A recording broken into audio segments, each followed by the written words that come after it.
ونستغفره ونؤمن به ونتوكل عليه ونعوذ بالله من شرور أنفسنا ومن سيئات أعمالنا ونعوذ بالله من شرور أنفسنا ومن سيئات أعمالنا ونعوذ بالله من شرور أنفسنا ومن سيئات أعمالنا من يهده الله فلا مضل له ومن يضلله فلا هادي له ونشهد أن لا إله إلا الله وحده لا شريك له ولا نظير له ولا ند له ولا ضد له ولا مثل له ولا مثال له ونشهد أن سيدنا وحبيبنا وشفيعنا وسندنا ومولانا محمدا عبده ورسوله أما بعد فأعوذ بالله من الشيطان الرجيم بسم الله الرحمن الرحيم لمسجد أسس على التقوى من أول يوم أحق أن تقوم فيه رجال يحبون أن يتطهروا والله يحب المطهرين. وقال النبي صلى الله عليه وسلم 10 من الفطرة أو كما قال عليه الصلاة والسلام صدق الله العظيم وبلغنا رسوله النبي الحبيب الكريم ونحن على ذلك لمن الشاهدين والشاكرين والحمد لله رب العالمين. My respected elders and brothers, Hazrat Aisha radiallahu ta'ala anha, she mentions that one day Nabi Kareem sallallahu alayhi wasallam mentioned to us that there are 10 things which were practiced by all the Anbiya alayhi salam of the past. Every Nabi of Allah subhanahu wa ta'ala, from Hazrat Adam alayhi salam right until Nabi Kareem sallallahu alayhi wasallam, every Nabi of Allah ta'ala practiced these 10 things. And these 10 things that were practiced by all the Anbiya alayhi salam, Rasulullah sallallahu alayhi wasallam is encouraging us and instructing us that we should also be practicing on these 10 things, because these 10 things are from fitrah, and fitrah means it's from nature, it's from the nature of man, it's part of a person's hygiene, it's part of a person's nature. Nabi Kareem sallallahu alayhi wasallam goes on to mention these 10 things. He says the first thing is qassu sharib, removing of a person's mustache, wa i'fa'u lihya, and the second is to grow the beard. That every Nabi of Allah Tabaraka wa Ta'ala used to remove the mustache and he used to keep a beard. On one occasion, there were 2 messengers from Kisra, from Persia, who had come to Rasulullah sallallahu alayhi wasallam, and they brought some message from the Persian emperor for Rasulullah sallallahu alayhi wasallam. When they came in front of Nabi Kareem sallallahu alayhi wasallam, and Rasulullah sallallahu alayhi wasallam saw their appearance, that they had very huge bushy mustaches and their beards were shaven off completely, Rasulullah sallallahu alayhi wasallam turned his Mubarak face away from them and he mentioned to them that where did you learn to do this, to keep a big mustache and to shave off your beard? So they replied that this, our Rabb, our Lord has taught us to do this. In other words, the Emperor of Persia, he has taught us to do this. So Rasulullah sallallahu alayhi wasallam said, well, my Rabb, that is Allah Tabaraka wa Ta'ala, has taught me to trim my mustache and to keep my beard. So every Muslim should have this desire in his heart that I try and keep my beard like how Rasulullah sallallahu alaihi wasallam used to keep it. And a person should have this desire that one day, inshallah, I'll try and keep my beard. Once I was mentioning this in one maktab class with few children. So one child stood up, one youngster stood up and he said, Moulana, inshallah, I'll keep my beard when I grow big, and when I become a man, I'll keep my beard, inshallah. So this jazba we all should have, that the person tries to keep his beard, like the sunnah of Nabi Kareem sallallahu alaihi wasallam. I remember once I met one friend of mine from Johannesburg, and he told me he was studying in a madrasa in Marlborough. His ustad was Moulana Yunus Daya Saheb rahmatullah alayh. And he says after he finished off in madrasa and he went into high school, then normally what happens is, they say Jawani Diwani, a person becomes a youngster, then a lot of things happen in his youth. So he says now he was reaching his metric years, and a youngster now he wants to look smart, he wants to look nice. So he said I started shaving off my beard. And one day I met my ustad Moulana Yunus Saheb, and when I greeted him, he just looked at me and he asked me, Muhammad, why are you not keeping your beard? So he says, Moulana, this is my condition. He says, my ustad told me at that time, He told me, remember, if you keep your beard, every minute of the day you'll be recorded with sawab and reward.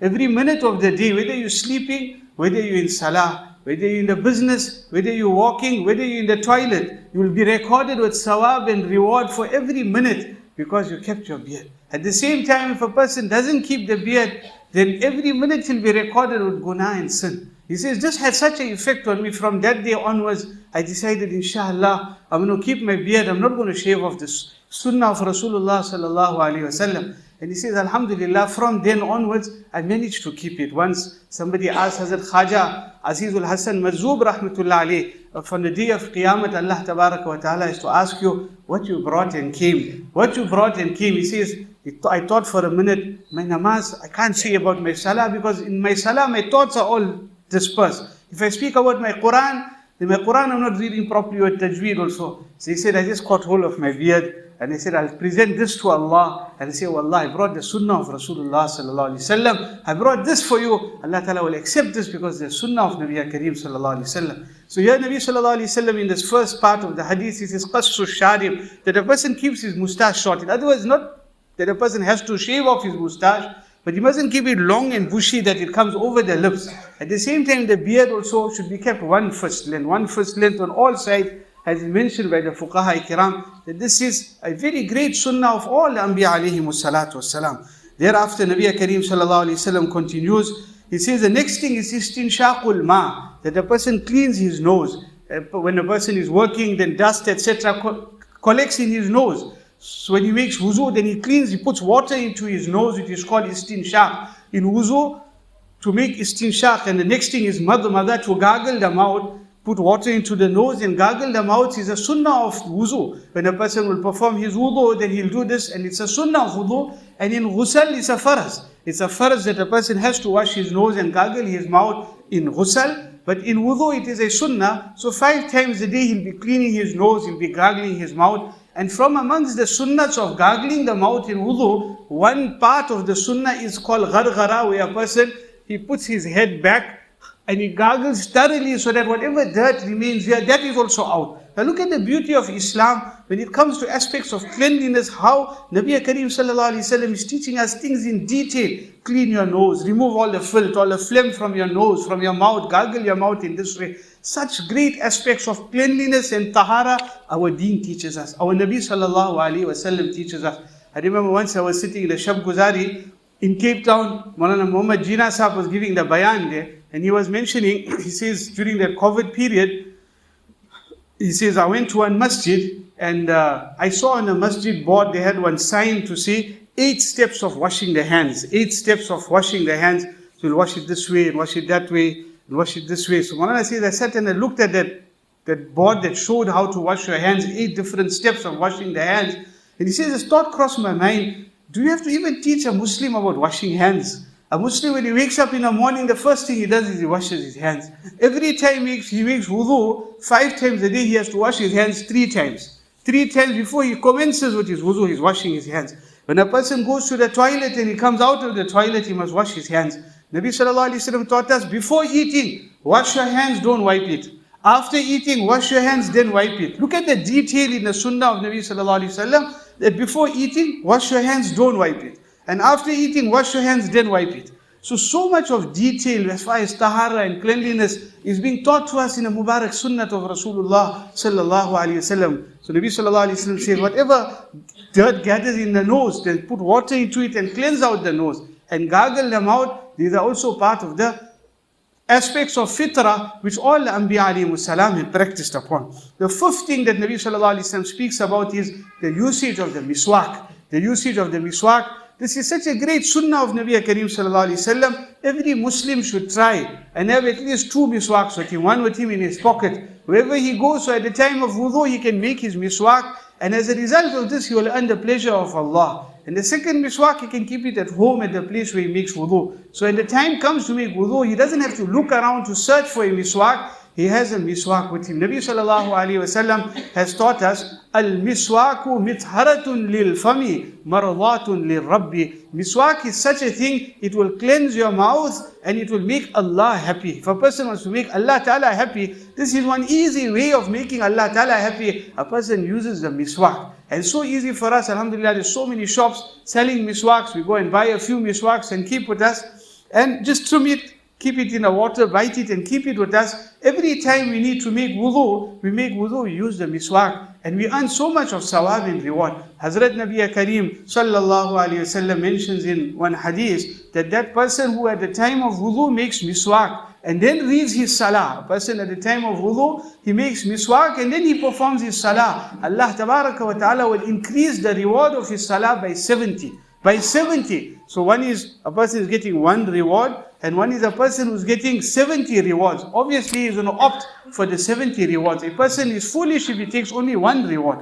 If you're getting a job and the boss is asking you, I'll give you 1,000 rand or 70,000 rand, which one you want? A foolish person will say, I'll take only 1,000 rand. We'll jump for the 70,000 rand because we understand the value of rands and cents. When it comes to sawab and reward, then sometimes we don't understand the value of this. Here Rasulullah sallallahu alaihi wasallam is saying, a person who doesn't use miswak and he makes wudu, he's going to get one reward for his salah. And if he makes miswak and makes wudu, his reward is multiplied by 70. So much of more sawab, so much of extra reward a person can gain for himself.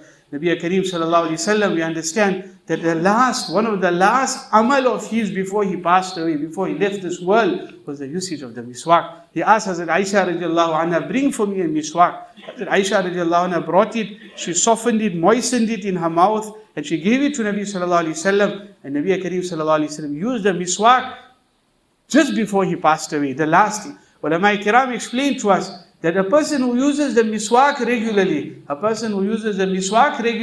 this will make him read the kalima at the time of his death. The usage of the miswak will allow him to recite the kalima at the time of his death. And this is the ultimate for a believer, that at the time of his maut, he recites the kalima, La ilaha illallah, Muhammadur Rasulullah. And an easy way for us to get this is to use the miswak regularly. Nabi Kareem sallallahu alaihi wasallam, before going into his house, he would make miswak. Why? So that his mouth is clean before he enters the house. Can we ever imagine the mouth of Nabi sallallahu alaihi wasallam ever being dirty? Never ever. Never ever. The Mubarak mouth of Rasulullah sallallahu alaihi wasallam would be emanating fragrance at all times. But as ta'aleem for his ummah, for us to learn, that before you go home, you're going to your wife now, it's a time for you to clean your mouth and go inside. Don't go with a mouth with bad breath into the home. So all these teachings come to us from Rasulullah sallallahu alaihi wasallam. A person keeping his mouth clean. In the morning, a person brushes his teeth. Before sleeping, he brushes his teeth, so he keeps his mouth fresh. Obviously, we're going to be interacting with people during the day. Sometimes it's with our wives, with our children, at work and in the workplace with people. It cannot be that there's a bad breath emanating from our mouths. The usage of the miswak, the brushing of our teeth, will help us to keep good breath and speak with people. So here Nabi sallallahu alaihi wasallam speaks about the usage of the miswak. The sixth thing that Nabi sallallahu alaihi wasallam speaks about, which is from fitrah and from the nature of man and the practice of all Anbiya alayhi salam, is the clipping of the nails, the clipping of the fingernails and the clipping of the toenails. Here too Rasulullah sallallahu alaihi wasallam encourages us that at least once a week on a Jummah, on a Friday, before the Jummah Salah, that is any time from Thursday night till before the Jummah Salah. This is the masnoon time for us to clip our nails, fingernails, toenails. A person should keep it short and neat. When a person is eating, he's got long nails. There may be bacteria and dirt that may gather under his nails. So by keeping the nails short and clipping the nails regularly, this will become a means of him remaining pure and pak and clean. Nowadays it's become like a fashion. Many women want to keep long nails, keeping very, very long nails. Obviously you see the kuffar keeping it, but now Muslim women also want to keep very long nails. If a person doesn't cut his nails for a period of 40 days, a person will be sinful for that. If 40 days pass and a person hasn't cut the nails, person will be sinful for this. So for us to keep our nails short and neat, and here too also the teaching of Nabi Kareem sallallahu alaihi wasallam is after a person trims the nails and cuts the nails, then this should be gathered, it should be kept.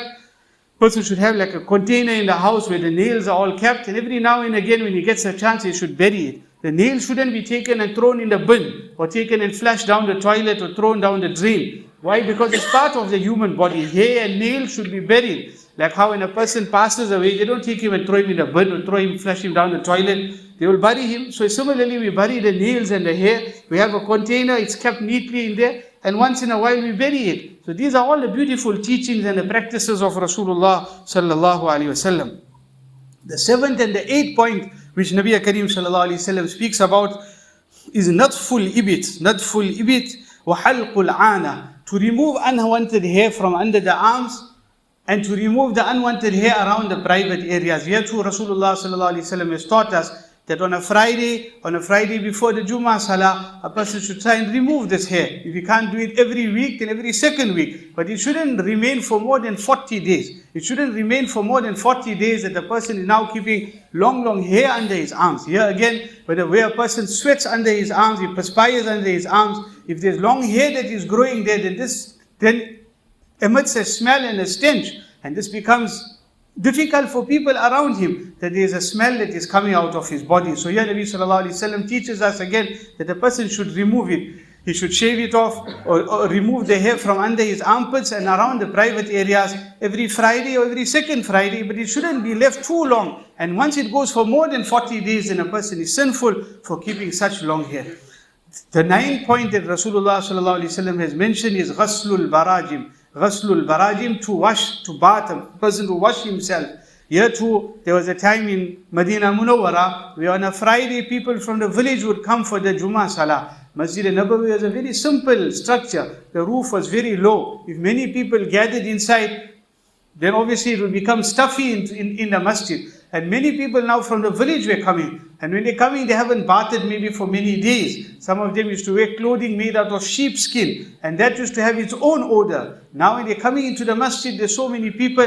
There's a smell, there's a stench in the masjid. Rasulullah sallallahu alaihi wasallam made it faraz. On a Friday, it's faraz, compulsory for everybody to bath. Everybody must bath and then come for the Jummah Salah. He made it faraz on the entire ummah. So everyone used to bath, compulsory faraz, and come for the Jummah Salah. Later on, Nabi Kareem sallallahu alaihi wasallam relaxed this law, and then he made it sunnah, that on a Friday it's sunnah for a person to have a ghusl and come to the masjid for the Jummah Salah. Here too the fuqaha explain that the sunnah, a person will get the sawab even if he does it on a Thursday night or even if he does it on a Friday morning. It doesn't have to be done exactly before the Jummah Salah, but if he's working on a Friday, it's difficult for him. On a Thursday night, if he makes this niyat, I'm having my ghusl for my Jummah, inshallah he'll get the same sawab and he'll get the same reward for having ghusl and coming to the masjid. So here Nabi sallallahu alaihi wasallam is stressing on this, that when making ghusl, ghaslul barajim, the sweaty areas under the arms, private areas, behind the neck, behind the knees, these places that generally get dirty, a person should be more careful about washing it, so that there's no stench, there's no odor that emanates from the body. Ghaslul barajim, this is the 9th point which Nabi Kareem sallallahu alaihi wasallam has mentioned as far as taharat and cleanliness is concerned.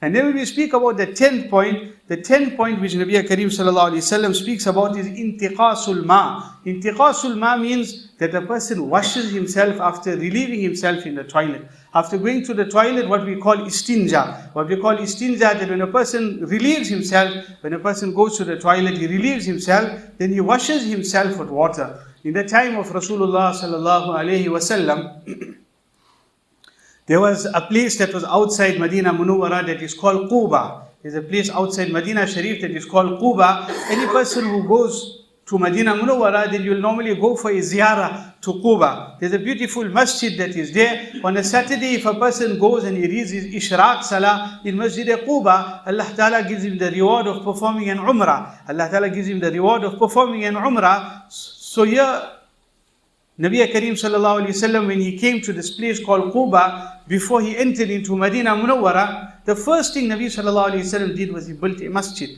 He built a masjid, this masjid which is called Masjid Quba. Even before Masjid Nabawi, Masjid Quba was built. And Allah Ta'ala revealed these verses with regards to the people of Quba. لَمَسْجِدٌ أُسِّسَ عَلَى التَّقْوَى مِنْ أَوَّلِ يَوْمٍ أَحَقُّ أَن تَقُومَ فِيهِ. This masjid, the foundation of which was taqwa, was piety, was righteousness. Alhamdulillah, here we got a beautiful masjid, the foundations of which is taqwa and righteousness also. Allah Ta'ala make our masjid abad, that people come daily and perform their salah. Give us tawfiq to come daily and perform our salah in the masjid. Nabi sallallahu alaihi wasallam's concern and fikr was a masjid must be in every area. Because a masjid brings barakat in the entire area. Allah Ta'ala's special rahmat, His mercy descends on the Kaaba Sharif every day. From the Kaaba Sharif, it moves to Medina Munawwara. And from Medina Munawwara to the masjids of the world, all the masjids of the world, they get the special rahmat of Allah. And from the masjids to the communities around the masjid. So Allah's special rahmat comes to the masjid. Nabi Sallallahu Alaihi Wasallam built this masjid in Quba, and when this masjid was built, Allah Ta'ala revealed these verses. فِيهِ رِجَالُ يُحِبُّونَ أَن يَتَطَهَّرُوا. In the city of Quba, in this town of Quba, there are people who love tahara. There are people who love tahara. وَاللَّهُ يُحِبُّ الْمُطَّهِّرِينَ. And Allah loves those who are clean. Those who are clean, Allah subhanahu wa ta'ala loves them. And these are the 10 things which are mentioned in this hadith regarding hygiene, regarding cleanliness. Nabi Sallallahu Alaihi Wasallam mentions in one hadith, At-tuhuru shatrul iman, that cleanliness is half of iman. Person, all these aspects of personal hygiene, a person practices on it, half of iman he is practicing upon. So here Allah Ta'ala says, Wallahu yuhibbul muttahirin. Allah loves these people of Quba. So Nabi Sallallahu Alaihi Wasallam came to the people of Quba and he mentioned to them, he says, here, Allah Ta'ala has revealed these verses regarding y'all, that you all are doing something which Allah Ta'ala really, really loves. What is it that you all are doing? So they mentioned, Ya Rasulullah Sallallahu Alaihi Wasallam, the action that we are doing is that when we go to the toilet to relieve ourselves, then we make a double istinja. We make a double istinja. In other words, we cleanse ourselves with cloths of earth and we cleanse ourselves with water. So Nabi Sallallahu Alaihi Wasallam was very pleased with it. He said, yes, this is the thing that has earned you all the pleasure of Allah. This is the thing that has earned you all the pleasure of Allah. Please keep up with this habit of making this double istinja. So ulama teach us also that we can also make this double istinja. Person, okay, maybe he can't use cloths of earth, but he can use tissue paper and he can use water. He can make a double istinja and he can earn himself the pleasure of Allah Ta'ala. Or sometimes a person is not feeling very clean. He comes out of the toilet. After a little while, he can go back and make a second istinja just so that he feels relieved thereafter, that he's cleansed himself properly after relieving himself.